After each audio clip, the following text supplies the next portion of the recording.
Hello everyone, welcome to sweet memories. Upcoming రివ్యూలోకి వెళ్ళిపోదాం. The most awaited and aggressive episode of the series అండి ఇది. ఎందుకంటే జగదాత్రి జేడీగా మారి అవినాష్ని మహంకాళి అమ్మ జాతరలోనే రాక్షస వధలాగా వాడిని చంపేస్తుంది. అవినాష్ అనే క్రూర మృగాన్ని జగదాత్రి అలియాస్ జేడీ. అది ఎలా జరుగుతుందో తెలుసుకోవాలి అనుకుంటే మా ఛానల్ని సబ్స్క్రైబ్ చేసుకోండి. అప్కమింగ్ రివ్యూలోకి వెళ్ళిపోదాం. జేడీ కేడీలని జాతరలోనే చంపాలనుకున్న అవినాష్కి షాక్ ఇస్తారు కేడీ. ఎందుకంటే సుధా వాళ్ళ తాతయ్య కృష్ణప్రసాద్కి బాంబు చుట్టి పంపించేసరికి ఆ బాంబుని తన చేతుల్లోకి తీసుకొని ఎవరైతే ఈ అవినాష్ వాళ్ళ ఫ్రెండ్ ఇంకొకడు ఉన్నాడో కార్తీక్, వాడి కారులోనే విసిరేస్తాడు కేడీ. సో వాడి కార్తో సహా బాంబ్ అయితే బ్లాస్ట్ అయిపోతుంది. అవినాష్కి ఉన్న ఇంకొక ఫ్రెండ్ కార్తీక్ కూడా చనిపోతాడు. అదంతా చూసి అవినాష్కి చాలా కోపం వస్తుంది. జేడీ, ఫస్ట్ నా ఫ్రెండ్ని చంపావు, తర్వాత ఈ కేడీ నా ఇంకొక ఫ్రెండ్ని చంపాడు. నేను వీళ్ళ చావులు చూసి తట్టుకోలేను, ఖచ్చితంగా నిన్ను చంపేస్తానని చెప్పి ఇంకా అలా దగ్గరగా వస్తూ ఉంటాడనమాట. వాడైతే అవినాష్ అవినాష్ నా మాట విను, నువ్వు జాగ్రత్తగా ఉండాలి అని అంటారు. బాయ్, మీ అయిన వాళ్ళని పోగొట్టుకుంటే మీరు హ్యాపీగా ఉంటారేమో, నేను అలా ఉండలేను బాయ్, నేను అలా ఉండలేను అని చెప్పి ఇంకా అలా కోపంగా బయలుదేరుతాడనమాట అవినాష్. ఇంకా అభి అయిపోయాడు. బాయ్, వీడి మొహం ఆఖరిసారి చూడండి బాయ్, తర్వాత బతుకుంటాడో లేదో అని అంటాడు అభి. ఏయ్, నేను జేడీని చంపే తిరిగి వస్తా అని చెప్పి ఇంకా అలా జేడీ దగ్గరికి వెళ్తాడు. ఏయ్ జేడీ, నీకు దమ్ముంటే నన్ను చంపు, నా ఫ్రెండ్స్ని చంపి నాలో ఉన్న బాధని రెట్టింపు చేయాలనుకుంటున్నావా అని అంటారు. వెంటనే అక్కడికి మినిస్టర్ రాయుడు అవినాష్ వాళ్ళ నాన్న వచ్చి, రేయ్ నా మాటినరా, నువ్వు పారిపోరా అని అంటారు. నాన్న, నేను పారిపోవడానికి రాలేదు, నేను జేడీని చంపడానికే వచ్చానని ముందుకు వెళ్తూ ఉంటే ఇంకప్పుడే జేడీ గట్టిగా వాడి వైపు వస్తూ ఉంటుంది. అడ్డొచ్చిన మినిస్టర్ని ఒక్కటి కొడుతుందన్నమాట జేడీ. సో ఆయనకి దెబ్బకి ఆస్తమా ఎక్కువైపోతుంది. ఆయన్ని హాస్పిటల్లో అయితే జాయిన్ చేస్తారు. ఇంకా అలా అవినాష్ అండ్ జేడీ ఇద్దరి మధ్యలో పెద్ద ఫైట్ అయితే జరుగుతుంది.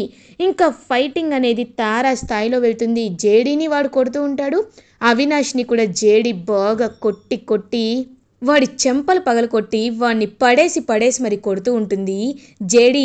అప్పుడే ఇంకా కావాలని మీనన్ రెచ్చ కొడుతూ ఉంటాడు అవినాష్ని.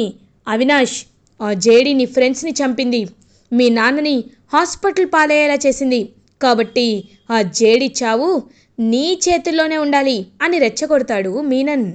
ఇంకా అవినాష్ గట్టిగా పైకి లేచి జేడీకి ఉన్న మాస్క్నైతే తీసేస్తాడు. ఒక్కసారిగా జేడీ మాస్క్ అనేది బయటికి వచ్చేయడంతో జేడీ అసలు ఫేస్ని దాచుకోవడానికి వెనక్కి తిరుగుతుంది జగదాత్రి. మీనన్ ఈగర్గా వెయిట్ చేస్తూ ఉంటాడు జేడీ ఫేస్ని చూడ్డానికి. బట్ జేడీలోకి మహంకాళి అమ్మవారు వస్తుంది. మహంకాళి అమ్మ దగ్గరికి జేడీ వెళ్ళి పసుపు కుంకుమతో తన ఫేస్ని కవర్ చేసుకొని అమ్మవారి దగ్గర ఉన్న త్రిశూలాన్ని తన చేతికి తీసుకుంటుంది జగదాత్రి అలియాస్ జేడీ. ఇంకలా ముందుకు తిరిగి చూసేసరికి అమ్మవారి రూపంలో ఉన్న జేడీ అలా అమ్మవారి రూపంలో కనబడగానే అవినాష్ వెన్నులో వణుకు పుడుతుంది. సాక్షాత్తు దేవతే వాణ్ణి చంపడానికి వచ్చినందుకు పరుగులు పెడుతూ ఉంటాడు అవినాష్. అవినాష్ని చీల్చి చెండాడడానికి త్రిశూలం పట్టుకొని గంభీరంగా నడుచుకుంటూ వస్తుంది జగదాత్రి. అలా జగదాత్రిని చూసి పోతురాజులు, పులివేషం వేసుకున్న వాళ్ళు అమ్మవారి పూనకం వచ్చినట్లు ఊగుతూ ఉంటే అక్కడ ఉన్న ఆడపిల్లలు, అమ్మాయిలు, పెద్దవాళ్ళు అందరూ చంపేవాణ్ణి అని నినాదాలు చేస్తూ ఉంటారు. ఇంకా అలా జేడీ వాడిని గట్టిగా షర్టు పట్టుకొని వెనక్కి లాగి వాడి గుండెలపై కాళ్ళు పెడుతుంది. అప్పుడే మీనన్ వణుకుతూ ఉంటాడు అదంతా చూసి. సాక్షాత్తు జేడీని నేను జేడీ ఫేస్ చూద్దామంటే నాకు మహంకాళే కనబడింది అని పారిపోవాలనుకుంటే మీనన్ చెంపపై కొడతాడు కేడీ. ఎక్కడికి పాడిపోతున్నావు మీనన్, నీతో మాకు పనుంది అని కాలర్ పట్టుకుని గట్టిగా చెయ్యి మెలితిప్పి ఉంచుతాడు మీనంది కేడీ. ఈలోపు జేడీ త్రిశూలంతో వాడి గుండెలపై గుచ్చి అవినాష్ని అతి దారుణంగా చీల్చి చెండాడి చంపేస్తుంది. అవినాష్ రక్తం అనేది మహంకాళమ్మ కాళ్ళ దగ్గర పడుతుంది. ఇంకా అలా జేడి అందరి వైపు చూస్తూ ఒక ఆడపిల్లని ఆట బొమ్మగా చూస్తూ ఆడపిల్లల్ని అతి దారుణంగా చంపే ఇలాంటి మృగం జాతికి కూడా అసహ్యపడే నీచమైన వాళ్ళని చంపడానికి ఖచ్చితంగా దేవత కిందకి వస్తుంది. అది ఎవ్వరి రూపంలో అయినా, మృగం రూపంలో అయినా, మనిషి రూపంలో అయినా, ఆడపిల్ల రూపంలో అయినా వచ్చి తీరుతుంది. రే అవినాష్, చూడు, నా కళ్ళల్లోకి చూడు. కనపడుతున్నానా? వినపడుతున్నాయా? ఇప్పటి వరకు నీ చేతిలో చనిపోయిన కొన్ని వందల మంది అమ్మాయిల నినాదాలు వినపడుతున్నాయా? నువ్వు వాళ్ళని చంపినప్పుడు వాళ్ళు ఎంత శోకంతో నినాదాలు పెట్టుంటారో, అరుపులు అరుచుంటాయో వినపడుతున్నాయా? ఇంకొకసారి అమ్మవారి కాళ్ళ దగ్గర చనిపోతున్నావు కాబట్టి ఇలాంటి నీచమైన జన్మ రాకుండా ఉండాలని కోరుకోరా అని గట్టిగా మళ్ళీ గుచ్చుతుంది జేడి. ఇంకా అలా ఆ అవినాష్ అయితే చచ్చిపోతాడు, వాడి ప్రాణాలని వదిలేస్తాడు. ఈరోజు జరిగిన బలి అమ్మాయిలకి సింధూరంలా మారాలి. ఇంకా ఎవ్వడికైనా ఆడపిల్లల జోలికి వస్తే ఇలాంటి చావు వస్తుంది అని తెలిసేలా ఉండాలి. మీడియా వాళ్ళకి ఫోన్ చేయకెడి, అందరికీ చాటింపేసి చెప్పు, ఈ మృగాన్ని ఇక్కడే వేలాడతీస్తాను అని మహంకాళమ్మ జాతరలో అమ్మవారి గుడి ముందే వాడిని వేలాడతీసి ఇలా ఉంటుంది, ఆడపిల్లల జోలికి వస్తే అని ఒక నిదర్శనంలా చూపిస్తారు జేడి. ఆ గ్యాప్లో మీనన్కి సంబంధించిన రౌడీలు వచ్చి ఇంకా స్మోక్ బాంబ్ అనేది వేస్తారు. ఇంకా అలా మీననైతే కేడి నుండి తప్పించుకొని వెళ్ళిపోతాడు. ఇంకా అభి అదంతా చూస్తూ, బాయ్ చెప్పానా, వాడంటే ఆడికి తెలీదు, వాడు ఎప్పుడు జేడిని చూడలేదు, మీరు ఎన్నో వందల సార్లు జేడితో ఇలాంటి ఫైట్ అయింది, మీకు కూడా తెలియకపోవడం ఏంటి అని అంటారు. ఇంతలా ప్లాన్ చేస్తున్నాను అనుకోలేదురా అని అంటారు. అవును, జేడి ఎలాంటిదో మీకు తెలిసి కూడా మాట్లాడడం అంటే మీదే తప్పు. సరే, ముందు మనం అండర్ గ్రౌండ్కి వెళ్ళిపోవాలి, లేకపోతే జేడి మనల్ని ఆ కోపంలో వెతుక్కుంటూ వచ్చి చంపేస్తుంది అని ఇంకలా మీననైతే అండర్ గ్రౌండ్లోకి మళ్ళీ వెళ్ళిపోతాడు. జేడి దగ్గరికి మీడియా వాళ్ళందరూ వచ్చి అవినాష్ శవాన్ని చూపించి మరి ప్రతి ఒక్కరికి పెంచాలి అని జేడి గట్టిగా గైడ్లైన్స్ ఇస్తారు. అప్పుడే ఆస్తమా నుండి కోరుకున్న మినిస్టర్ రాయుడు తన కన్న కొడుకు చావుని మీడియా వాళ్ళు చూపించడంతో చూసి ఒక్కసారిగా హార్ట్ అటాక్కి గురవుతారు. ఇంకా ఆయన కండిషన్ చాలా సీరియస్గా ఉంటుంది. జేడి నిన్ను వదిలిపెట్టను వదిలిపెట్టను అనే పడిపోయి ఇంకా మళ్ళీ హాస్పిటల్లోనే జాయిన్ అవుతాడనమాట మినిస్టర్ రాయుడు. అలా ఒక రాక్షసుని వధించి ఆడపిల్లల సంరక్షణకి ఇంకొక అడుగుని వేస్తారు జేడి. ఇది ఇలా ఉండగా యువరాజ్ అండ్ కొంతమంది రౌడీలు ఇద్దరు కలిసి అచ్యుతాపురంలో ఉన్న రాజ్మహల్కి అయితే రీచ్ అవుతారు. అక్కడ కేదార్ వాళ్ళ తాతయ్య అలా ఇంకా అటు ఇటు తిరుగుతూ, పాపం నా మనవడిని రేపు ఖచ్చితంగా సుధాకర్ తన కొడుకు అని ప్రకటిస్తాడు, అప్పుడు నా మనవడి కోసం ఇదిగో ఈ పులిగోరు చైన్ చేయించాను, వాడికి ఈ చైన్ ఇవ్వాలి, ఇది సుహాసినిది, ఈ సుహాసిని ఉంగరం అనేది వాడికి ఇవ్వాలి అని పాపం అన్నీ చూసుకుంటూ ఉంటారు. కరెక్ట్గా అదే టైంకి రౌడీలందరూ కేదార్ వాళ్ళ తాతయ్యని చుట్టుముడతారు. ఇంకా యువరాజ్, ఏంటి ముసలోడా అలా చూస్తున్నావు? అవునులే, ఇప్పుడు నేను చంపేది నేనే కదా, చచ్చే ముందు నా ఫేస్ చూడు, కనీసం వచ్చే జన్మలో అయినా హ్యాపీగా పుడతావు అని అంటాడు. ఛీ నీచుడా, దుర్మార్గుడా, అయినా సాక్ష్యం నీకు దొరికితే కదరా నేను చచ్చినా నువ్వు నన్ను చంపినా అని గర్వంగా నవ్వుతారు. ఏంటి నాకు తెలియదు అనుకుంటున్నావా? సాక్ష్యాలు ఎక్కడున్నాయో నేను కనిపెట్టలేను అనుకుంటున్నావా? సాక్ష్యాలు అదిగో ఆ సుహాసిని ఫోటో వెనకాల దాచావని నాకు తెలుసు అని అనేసరికి ఒక్కసారిగా అలా షాక్లో ఉండిపోతారు. ఏంటి తెలిసిపోయిందా అది అని మళ్ళీ అడ్డుకోబోతుంటే ఆయన్ని గట్టిగా తోసేస్తాడు. తోసేసి ఇంకా సుహాసిని ఫోటో దగ్గరికి వెళ్ళి సుహాసిని ఫోటో ముట్టుకునే లోపు ఒక చెయ్యి వచ్చి అడ్డుకుంటుంది. ఆ చెయ్యి ఎవరిదో కాదు, కేదార్దే. కేదార్ జగదాత్రి మళ్ళీ వాళ్ళ నార్మల్ గెటప్స్కి అంటే జగదాత్రి కేదార్లా వచ్చేసి ఇంకా కేదార్ అయితే గట్టిగా వాడిని పట్టుకుంటాడు, వాడి చెయ్యి పట్టుకొని ఇంకా వెంటనే వాడినైతే గట్టిగా తోసేస్తాడు యువరాజుని. యువరాజు అక్కడ వెళ్ళి పడతాడు. ఏంటి, ఏం చేస్తున్నావు ఇక్కడ అని అడుగుతారు. రేయ్, ఈరోజు నేను నా రౌడీలతో వచ్చాను, ఇప్పుడు నువ్వు నన్ను ఏమీ చేయలేవు అని చెప్పి యువరాజ్ అలా కొట్టబోతుంటే జగదాత్రి కేదార్ ఇద్దరు ఒకరి మొహం ఒకరు చూసుకుంటారు. చూసుకొని ఆ రౌడీలందరినీ ఫుల్గా ఫినిష్ చేసి కొట్టి కొట్టి పడేస్తారు జగదాత్రి అండ్ కేదార్. కేదార్ వాళ్ళ తాతయ్య చాలా హ్యాపీగా గర్వంగా చూస్తూ ఉంటారనమాట వాళ్ళ వైపు.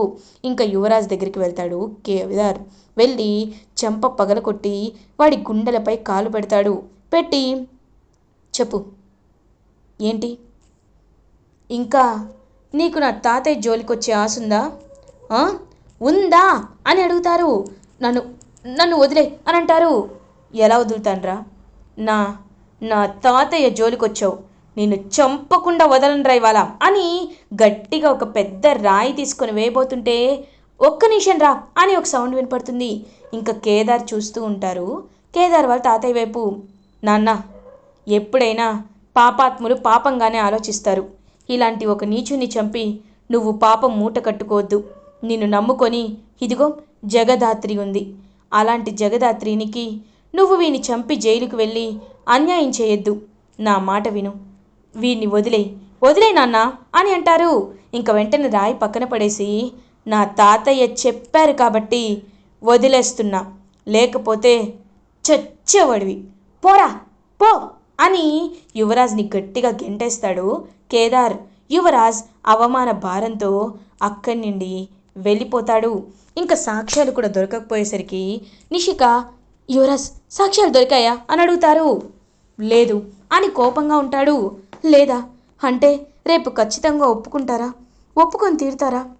నాకెందుకో మావయ్యని చూస్తుంటే ఒప్పుకుంటారని చాలా డౌట్గా ఉంది. అలా జరిగితే మాత్రం నేను చూస్తూ ఊరుకోను అని అంటారు. నువ్వేంటి, నేను కూడా చూస్తూ ఊరుకోను. ఖచ్చితంగా మనం ఏదో ఒకటి ప్లాన్ చేద్దాం. అంటే ఇప్పుడు మనం కేదార్ వాళ్ళ తాత వైపు నుండి ఏమీ చేయలేకపోతున్నాం. అలాంటప్పుడు సుధాకర్ మావయ్యనైనా మనం కిడ్నాప్ చేద్దామా అని అంటుంది నిషిక.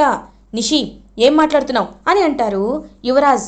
అబ్బా, నేనేమి చేద్దామనట్లేదు, జస్ట్ కిడ్నాప్ చేద్దాం అంటున్నాను. ఎందుకంటే కిడ్నాప్ చేసి ఒక దగ్గర దాచిపెట్టి తర్వాత కిడ్నాప్ నుండి బయట పెట్టేశామనుకో, అప్పుడు సుధాకర్ మావయ్య ఎక్కడికైనా బయటికి వెళ్ళారని, మాకు ఇంకాస్త సమయం కావాలి అని మనం అడగచ్చు. అప్పుడు ఖచ్చితంగా ఆ ముసలాయన ఒప్పుకుంటారు అని అంటుంది. తనైతే, చూడు నిషి, నాన్నని కిడ్నాప్ చేస్తే మనం అక్కకేం సమాధానం చెప్తాం అని అంటారు. ఇప్పుడు మీ అక్క గురించి ఆలోచిస్తావా, లేకపోతే మన భవిష్యత్తు గురించి ఆలోచిస్తావా? ఎందుకంటే సుధాకర్ మావయ్య గారు ఒక 2 రోజులు కనబడకపోతే ఆయన ఎవరో కిడ్నాప్ చేశారని చెప్తే ఖచ్చితంగా వాళ్ళు ఆగుతారు. కాబట్టి మనకి టెంపరీగా ఒక ఛాన్స్ దొరుకుతుంది. అర్థమైందా అని అంటారు. అర్థమైంది, సరే అలాగే చేద్దాం అని ఇంకా యువరాజ్ అయితే కొంతమంది రౌడీలకి మాట్లాడతాడు. మాట్లాడి, రేయ్, మా నాన్నని మీరు కిడ్నాప్ చేయాలి, కానీ ఆయన ఒంటి మీద చిన్న గీత పడిందా ఏం చేస్తానో నాకే తెలియదు, గుర్తుపెట్టుకోండి అని అంటారు. అలాగే అన్న, ఆయనకేం కాదు అని చెప్పి ఇంకా అలా వెంటనే తన్నైతే పంపించేస్తారనమాట. ఇదంతా కౌశికి వింటుంది. విని యువరాజ్ చెంప పగల కొడుతుంది. అంటే నీ స్వార్థం కోసం, నువ్వు ఇంటి వారసుడివి, నువ్వొక్కడివే అని అనిపించుకోవడం కోసం కన్న తండ్రిని కూడా కిడ్నాప్ చేయాలనుకుంటావరా? ఛీ, నీది ఒక మనస్తత్వమేనా బాబాయ్? ఇలాంటి వాడి గురించేనా ఇన్నాళ్ళు మీరు ఈ నిలువెత్తు బంగారం లాంటి కేదార్ని పక్కన పెట్టింది? కేదార్ మీ వారసుడని ఒప్పుకున్నది ఇలాంటి వాడి గురించేనా? తప్పు బాబాయ్, ఇప్పటికైనా అర్థం చేసుకోండి అని అంటారు. అంటే వీడికి తండ్రి ప్రాణాలన్న లెక్కలేదన్నమాట. వీడికి కేవలం వీడి ఆస్తి, వీడి పేరు మాత్రమే కావాలి.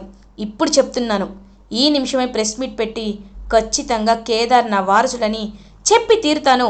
మీరు నన్ను చంపినా పర్లేదు అని ఇంకా మొండిగా బిహేవ్ చేస్తూ ఖచ్చితంగా సుధాకర్ అయితే ప్రెస్ మీట్ పెడతారు.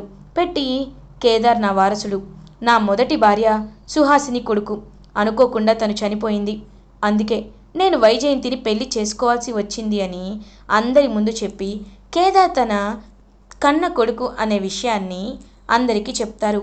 అది విని జగదాత్రి, కేదార్ చాలా అంటే చాలా హ్యాపీగా ఫీల్ అవుతారు. కేదార్ వాళ్ళ తాతయ్య కూడా చాలా హ్యాపీగా ఫీల్ అవుతారు. ఇలా ఎపిసోడ్ ఎండ్ అవుతుంది. ఫర్దర్ ఎపిసోడ్ రివ్యూస్ ముందుగా మీకు కావాలి అనుకుంటే మా ఛానల్ని సబ్స్క్రైబ్ చేసుకోండి. Thanks for watching.